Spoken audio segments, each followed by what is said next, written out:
Hello बच्चों, let's read the question. The question says compare the advantages and disadvantages of multipurpose river valley projects. हमें advantages और disadvantages की बात करनी है multipurpose projects की.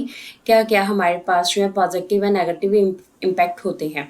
Let's read about the answer. Answer says dams are also known as multipurpose projects. Dams को multipurpose projects कहा जाता है क्योंकि इनसे हम अपनी बहुत सारी ज़रूरतों को पूरा करते हैं.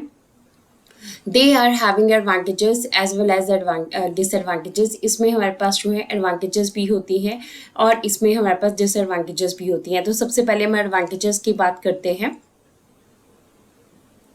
एडवांटेजेस में हमारे पास सबसे पहले जनरेशन ऑफ इलेक्ट्रिक पावर. ठीक है कि सबसे पहले हमारे पास डैम्स का यूज़ किए जाते हैं. डैम्स का जो पानी है इससे हम इलेक्ट्रिसिटी को प्रोड्यूस करते हैं. About 22% of the electricity is generated from hydro electricity. हमारे देश में जितनी भी इलेक्ट्रिसिटी बनती है उसमें से 22% जो है हमारे पास हाइड्रो इलेक्ट्रिसिटी से आ रही है. तो ये इनका जो है मेन वर्क है. सेकेंड हम अगर बात करेंगे तो वाटर नेविगेशन में भी डैम्स हमारी मदद करते हैं.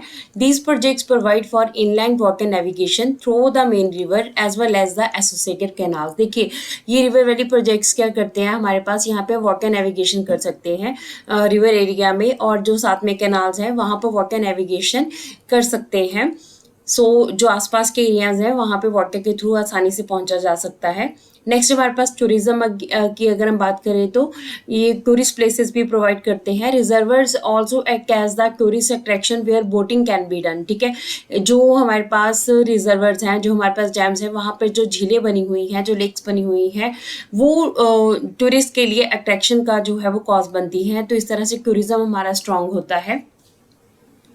डिसएडवांटेजेस की अगर हम बात करते हैं तो डिसएडवांटेजेस में सबसे पहले loss of flora and fauna कि हमारे पास मल्टीपर्पज़ प्रोजेक्ट की वजह से क्या होता है, फ्लोरा एंड फौना का काफ़ी ज़्यादा नुकसान होता है.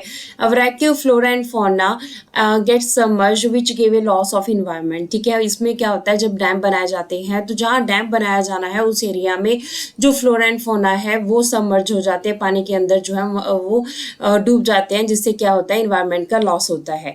सेकेंड हमारे पास है impact on the societies.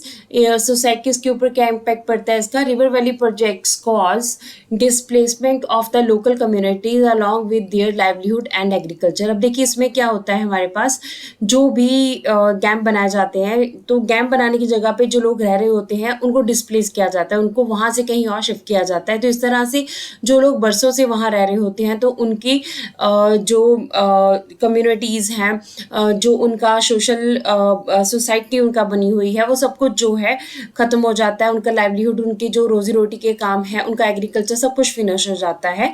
So next हमारे पास है टेरिटोरियल वाटर डिस्प्यूट. तो इसकी वजह से क्या होता है, टेरिटोरियल वाटर डिस्प्यूट्स भी आते हैं.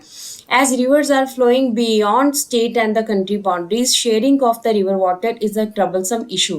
देखिए हमारे पास क्या है, मैक्सिमम जो वाटर है वो जो रिवर का वाटर है वो एक स्टेट से दूसरी स्टेट और कई बार एक कंट्री से दूसरी कंट्री के बीच में फ्लो करता है. तो जिसकी वजह से काफ़ी इश्यूज क्रिएट होते हैं हमारे पास.